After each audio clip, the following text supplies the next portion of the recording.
Welcome to our Tuesday, March the 15th council agenda session. Now call this meeting to order. Could I have a motion on the minutes, please? All right, we have a motion to approve the minutes with a proper second. With no objections from this council, the minutes will stand as recorded. Ordinances on final reading. All of these planning items were covered last week in planning and zonings, items items 5A through F. Are there any questions or comments on any of these planning items before we move on? Anything that needs to be brought to our attention at this time? Very well, we will move to resolutions. Madam Clerk, if you would read 7A, please.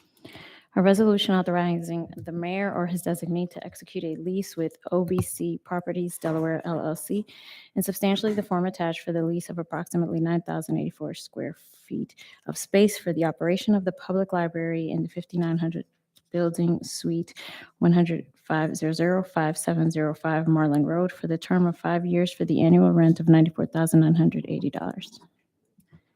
Not seeing any lights. B, please. A resolution authorizing the mayor or his designee to enter into an amendment number 2 and a 4th agreement to exercise option to renew with Friends of the Zoo, Inc. in substantially the form attached to extend the term for an additional period of 60 days to the date of May 14, 2022. Jermaine, where is Jermaine in the building? I don't see him. That's okay. I think we're just doing an extension so that we can look a little more extensively at the lease. Is that correct, Chief? That's right. This is just an extension. We'll have a new agreement at a later date that's coming up soon. Okay, thanks. 7C. A resolution authorizing the mayor or his designee to apply for and if awarded to accept Environmental Protection Agency Brownfield Revolving Loan Fund supplemental funding from the Infrastructure Investment and Jobs Act bipartisan infrastructure law for an amount up to $5 million. Still no questions. 7D, please. A resolution authorizing the appointment of Gabriella Gray as Special Police Officer Unarmed for the McCamey Animal Center to do special duty as prescribed herein, subject to certain conditions.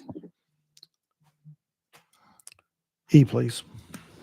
A resolution authorizing the appointment of Seth Watson as Special Police Officer Unarmed for the McCamey Animal Center to do special duty as prescribed herein, subject to certain conditions. F. A resolution confirming Mayor Kelly's appointment of Celeste Murphy as the Chief of Police. All right. Chief Murphy is with us this afternoon. Good to see you, Chief. And I hope all the council members that wanted to at least had an opportunity to speak to Chief Murphy. Councilman Ledford. Chairman, thank you. I just wanted to afford Chief Murphy an opportunity. If she wanted to say a few words to us now, she is certainly most welcome to.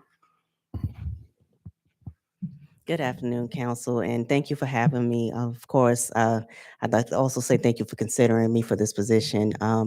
I've been on the police department for over 25 years. I have a lot of experience, and I'm definitely for the people that I work with, as well as the community. It's been my life's work, and I would look forward to hopefully working with you all. So unless there's anything else you guys ask, I think I've spoken to most of you all, if not short or in long conversations, but I'm extremely accessible. I'm very transparent, and I'm ready to do work in Chattanooga. Thank you, ma'am.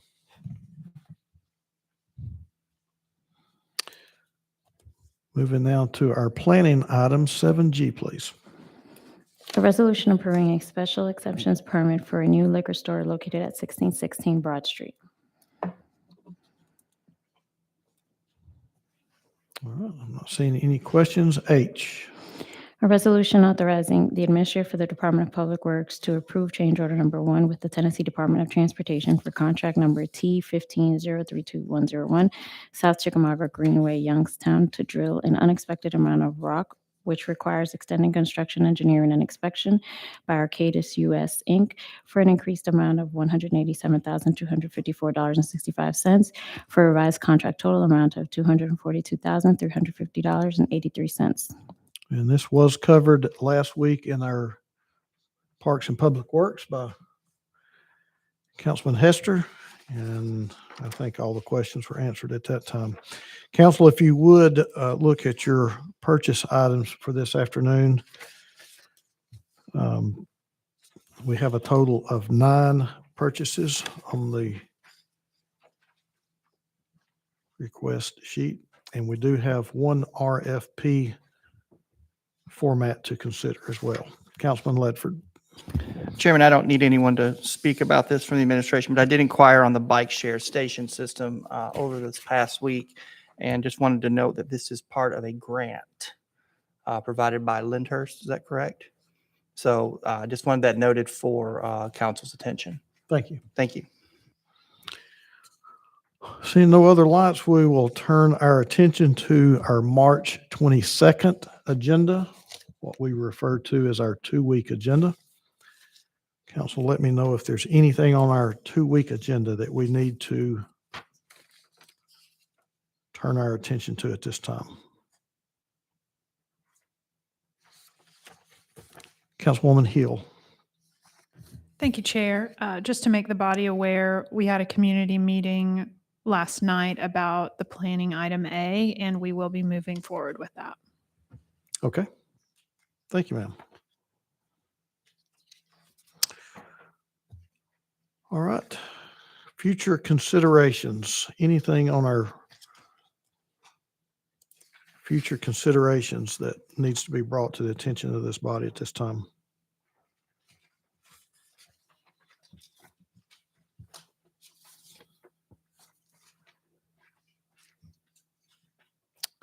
Okay.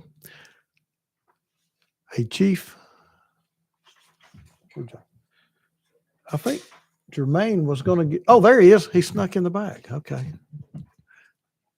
I'd looked for you earlier, Jermaine. This time we will have a departmental report by Mr. Freeman for economic development. Hold on one second. Councilman Ledford. Chairman, I saw an item that grabbed my attention. If someone could get with me offline about Batter's Place, I have some very specific requests from the constituency on that. Thank you. All right. I think we're ready for you now, Mr. Freeman. All right. Thank you, Mr. Chair. If I could get the presentation up for the Tennessee Opportunity Pilot.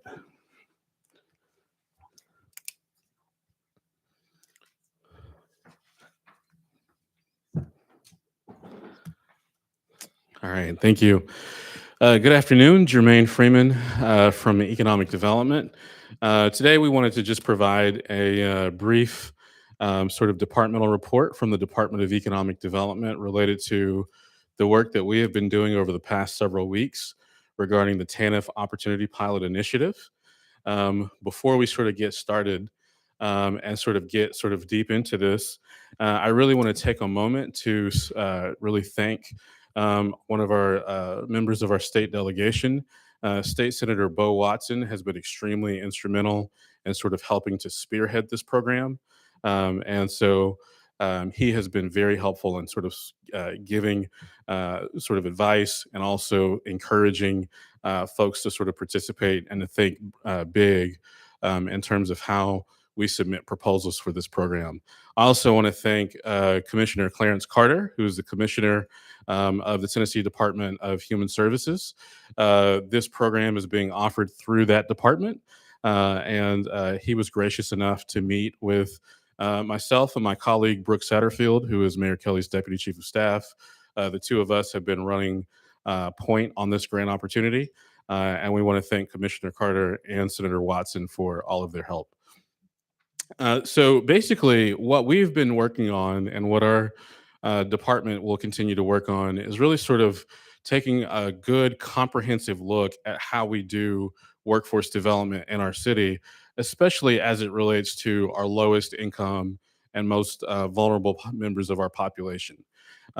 We believe, as you look sort of historically at workforce development initiatives, that workforce development alone is not going to be sufficient.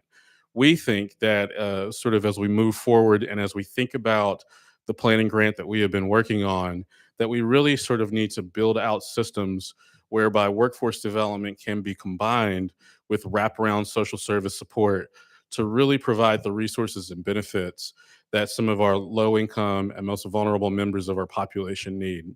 And so the opportunity came from the state last fall, which encouraged organizations and jurisdictions across the state to submit planning grant applications on sort of rethinking how you could build systems that could sort of elevate low income populations and take people out of poverty and move them into workforce pathways. And so this is sort of the target groups of the Tennessee Opportunity Pilot. The planning grant phase, which we are currently in now and which expires on March the 30th. That grant allowed organizations that received a planning grant to receive up to $450,000 in the form of a reimbursable grant to design sort of an initiative and a program that would help to uplift the population of people that you see here. Obviously, when you look at some of the poverty rate across our city, which is currently based on the 2020 census around 16.7% total, which is roughly 30,000 people. It is not our expectation that this grant program or that this initiative that we launch is going to uplift all of those people out of poverty. Our hope is that we can use this as a model that hopefully the state can then replicate in both rural, suburban, and urban environments across the state. These are some of the statistics that we're currently looking at right now across our city. So if you look at sort of our poverty rate, it is a slightly higher than the average poverty rates across the county, the state, and nationally. On the unemployment side, we're actually a little lower, and then we're pretty competitive in terms of education when it comes to bachelor's degrees. However, the bachelor's degree number doesn't sort of tell the whole number because obviously there is a big gap in terms of education between people who have high school diplomas and people who have bachelor's degrees. And so this doesn't necessarily report how many people actually have a post-secondary credential, which is one of the things that we think is going to be an instrumental part of helping to uplift families out of poverty. And so we have a chance to change this by sort of working on a program that we think will be beneficial in helping to uplift these families. And that's been made available through the Tennessee Opportunity Pilot Initiative, which again, we want to thank our friends at the state for launching. And so we had to compete with organizations from across the state on sort of an abstract and a concept. There were over 30 different submissions for planning grant awards. And so we were one of a handful, we, the city of Chattanooga, with our partners, were one of a handful of recipients that received the planning grant. Once the planning grant period is over, we will submit our application for an implementation grant. That implementation grant is for $25 million. And we are obviously very hopeful that our plan will be reviewed favorably by the state and by the board that's selected to review these applications. And we'll actually go up to Nashville to make a pitch to the state to sort of pitch our concept. So for those of you who sort of don't know what TANF is the Temporary Assistance for Needy Families. It is sort of the program by which the Tennessee Opportunity Pilot Initiative was designed around. So this is for low-income families, and you have to be a family that has children in the household under the age of 18. That is how you sort of qualify for TANF. It provides sort of income to meet a family's basic needs for a period of time, usually no more than, I believe, 60 months. And so that is the maximum of time that a family could remain a TANF recipient. And so this also just sort of tells us a little bit more information about Families First, which is the state's sort of version of TANF.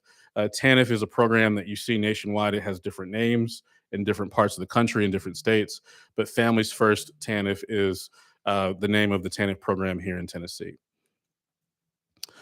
And so this is the purpose of the Tennessee Opportunity of the TANF Opportunity Act and the Tennessee Opportunity Pilot Grant that we are participating in. Our hope is, again, that we can provide an opportunity to combine wraparound social service supports with low-income families and workforce development and workforce pathways to help navigate people towards full-time employment so that they can permanently move out of poverty and change the outcomes and trajectory for their families. So again, one of the things that I think that we've discovered sort of as this process is from an economic development perspective, we typically approach workforce development from the standpoint of we have an employer out here that exists in the world that has a certain skill set that they require. And we look for people to have that skill set, or we look to build that skill set in constituents to make them eligible for jobs. On the other side of the equation, though, you have a number of our social service organizations and partners that look at some of the barriers that people are facing that are preventing them from being successful and moving into jobs, whether it's barriers with transportation or barriers with the ability to pass a drug test or barriers when it comes to childcare subsidies. And so sometimes those social service agencies don't necessarily do a great job of working with some of our employer partners to identify what the employment needs are. But on the other side, on the workforce side, we don't necessarily always do a good job of working with social service partners to address some of the barriers that people are encountering, which are keeping them from being successful.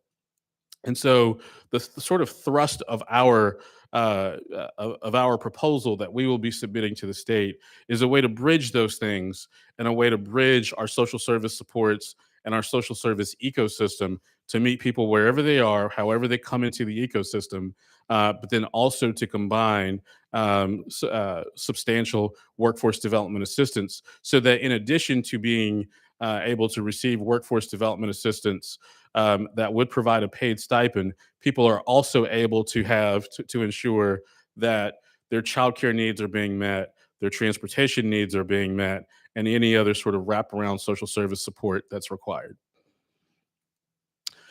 So we plan to sort of make this a targeted approach. We really want to make sure that we are aligned with pursuing workforce opportunities in certain and select industries.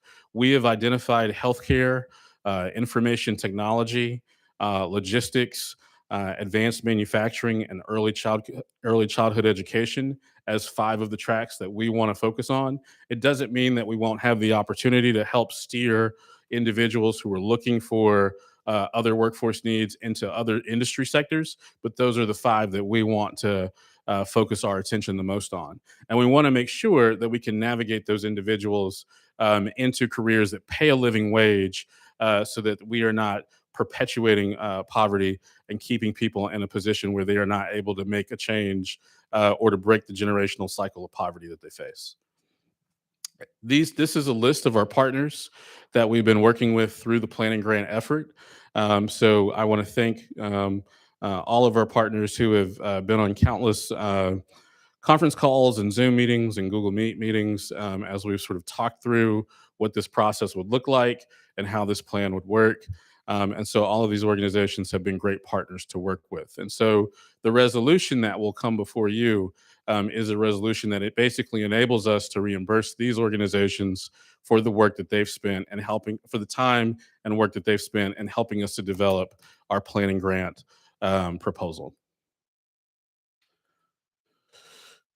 So these are some of the goals of Mayor Tim Kelly's One Chattanooga plan. And so this is why we decided to pursue this grant opportunity, because we felt like this grant opportunity was really aligned with some of with the mayor's vision for how we can sort of see a stronger workforce and how we can create a more competitive regional economy.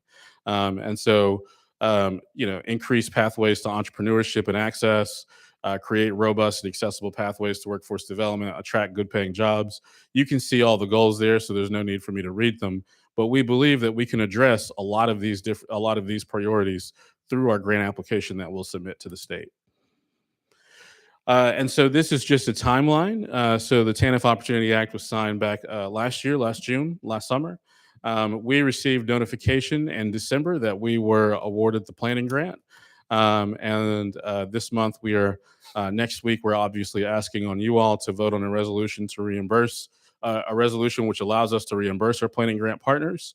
Our full proposal is due on March the 30th, and then we will sort of do a pitch to state officials on April the 7th to pitch our implementation grant ideas. And then we will find out whether or not we are the recipients of the implementation grant in May of this year. So fingers crossed. And so with that, that's our update around the Tennessee Opportunity Pilot grant. And so with that, I'll take any questions. Well, we've got a few. Councilman Ledford?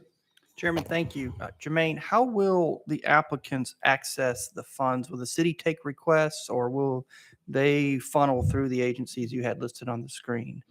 So they will funnel through the agencies that we have listed on the screen. However, and are you asking specifically about the social service partners or the actual adult So participants that will go when through we the program? write a check back to the agency, I guess, are they ascertaining the need on the spot and basically looking at some sort of chart that says, this is perfect for Yes. this? Yes. I'm seeing that being the Yes. most efficient.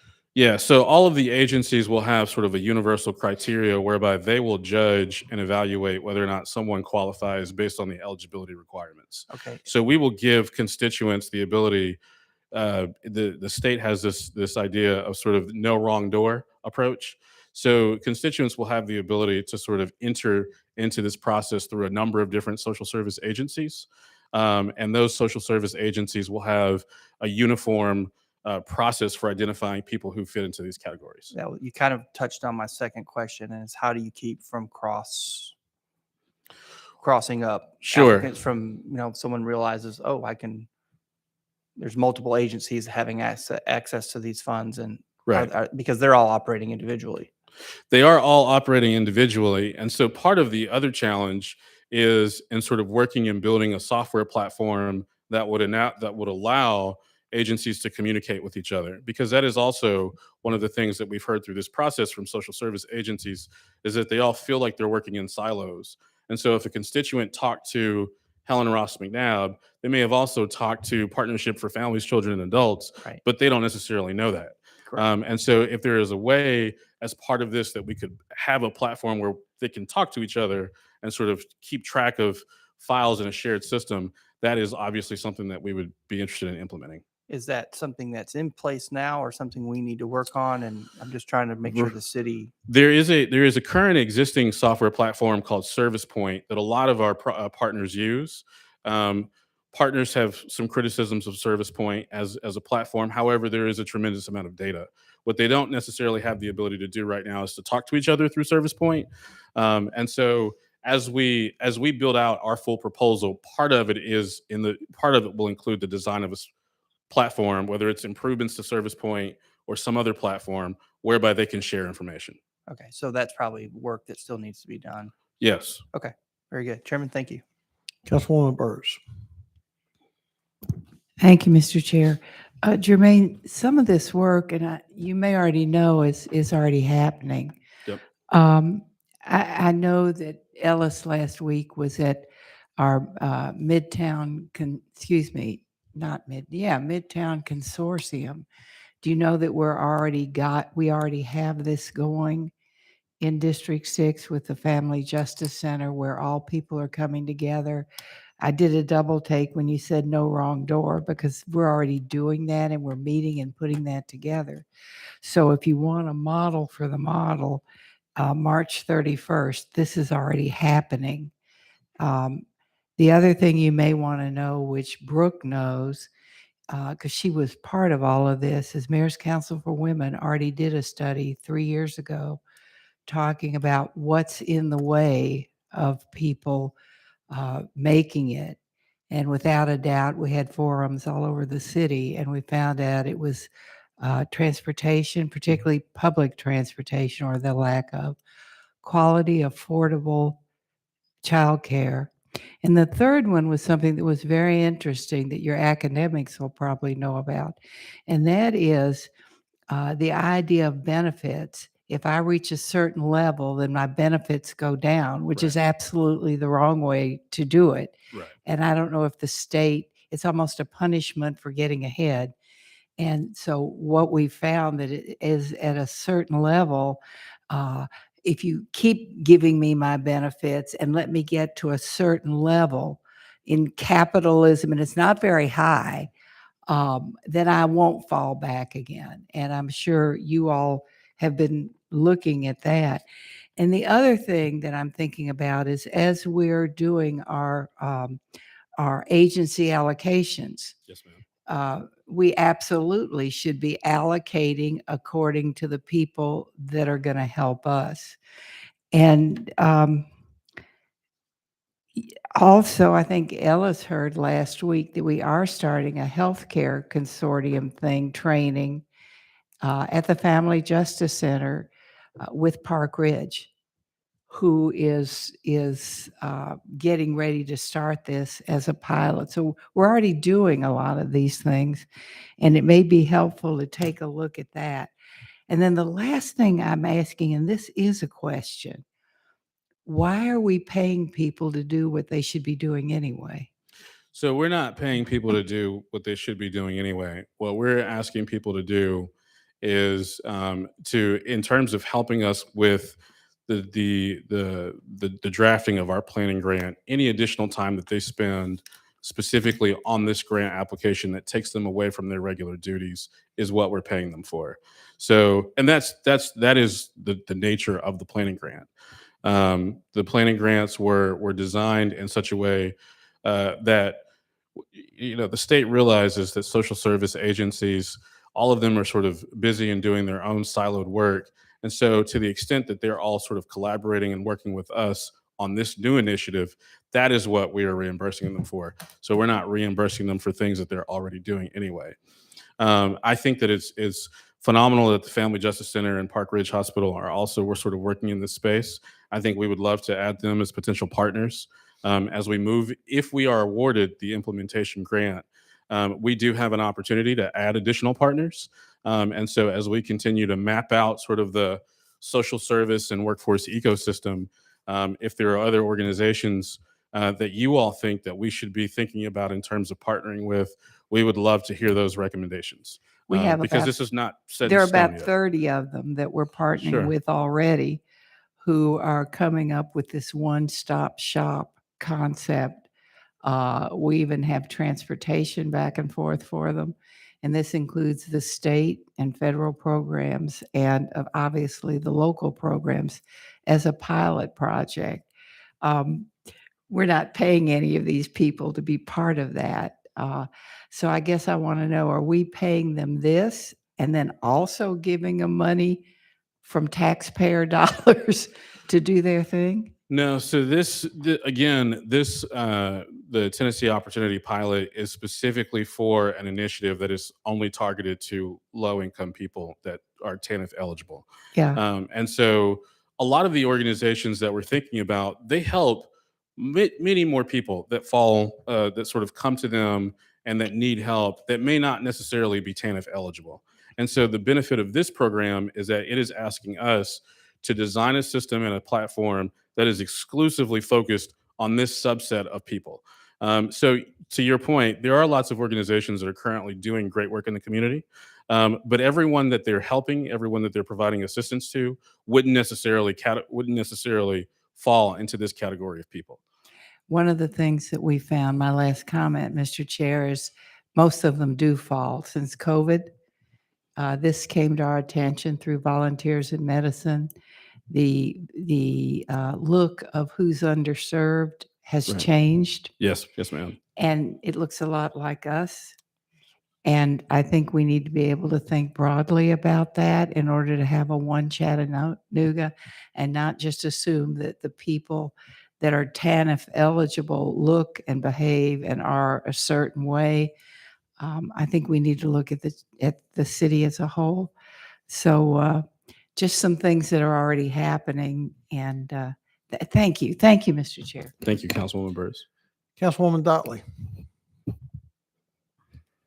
Hey, Jermaine. Yes. Yeah. Hello. Hey. So you answered one of my questions about the list of partners and if you can expand it. Mhm. So I would recommend a partner, the Urban League. I don't think I saw them on the list. Okay. I'm always an Urban League supporter. Also, you listed 5 tracks. I only got 3 because could you tell me the other track, the 5 tracks So again? healthcare. So one of the things that we want to look at is a track specifically for nursing. We also are looking at information technology or IT, advanced manufacturing, early child care and early child care education, and then logistics. Obviously, as you all well know, the logistics sector is an extremely fast growing sector of our economy, and people who are able to move into jobs working with logistics firms are able to earn livable wages. Okay. And my last question, how would this work with community forward schools as far as I know that's new, something that we're doing. So will this Yep. align with that or will it collaborate with it? It absolutely will, because ideally, the community forward schools could sort of help serve as an entry point for some of the families that would be eligible for this. One of the things that we want to do is to make sure that we can work with Hamilton County Department of Education through our community forward schools program, and then also potentially through the family partnership specialists to identify families that might be TANF eligible, so that we could sort of help to move those parents into this program if they want to participate. So yeah, we absolutely want to make sure that our school system can serve as an entry point for individuals that can participate here. All right. Thank you, Jermaine. Yes, ma'am. Councilwoman Hill.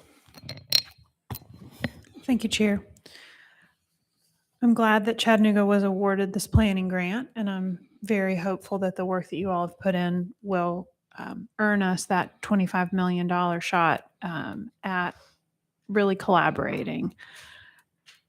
Jermaine, you brought up the idea of silos, and I'm 43. How many years have we all been talking about silos? I don't know. I mean, probably long before 43 years ago. Unfortunately, we're starting to learn that we do better when we work together. That's right. And you know what it got me thinking about? Tell me. Was affordable housing and homelessness, Yes. and cross-sector collaboration. When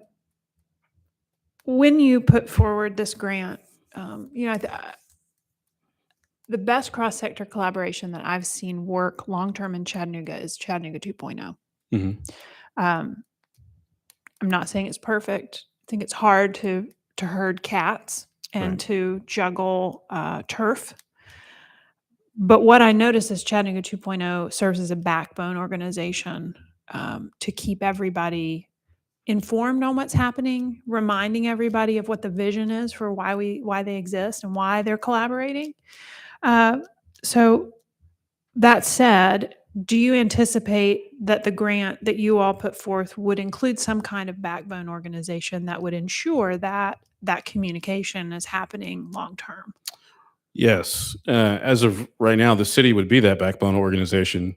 However, The city would be. Okay. yes. However, we're happy to, again, as part of the implementation grant phase, we are able to bring on additional organizations. And so Chattanooga 2.0 could be a great partner, especially with their Well, I work don't- around post-secondary credentials. Yeah, I don't mean them being the partner, Right. but they are an organization in and of themselves that serves to convene Right. the city, the school system, public and private businesses all together. And at any given Chattanooga 2.0 planning conversation, there are upwards to 15 to 30 organizations involved on the regular, and you have a handful of brains and Yes. computer servers that are the clearinghouse for all of that. And I think it's proven to be sustainable within our community. So I don't think that because we were the grant recipients, I believe the grant requires us to be the backbone organization. okay. And so that's just part of the structure of the grant application.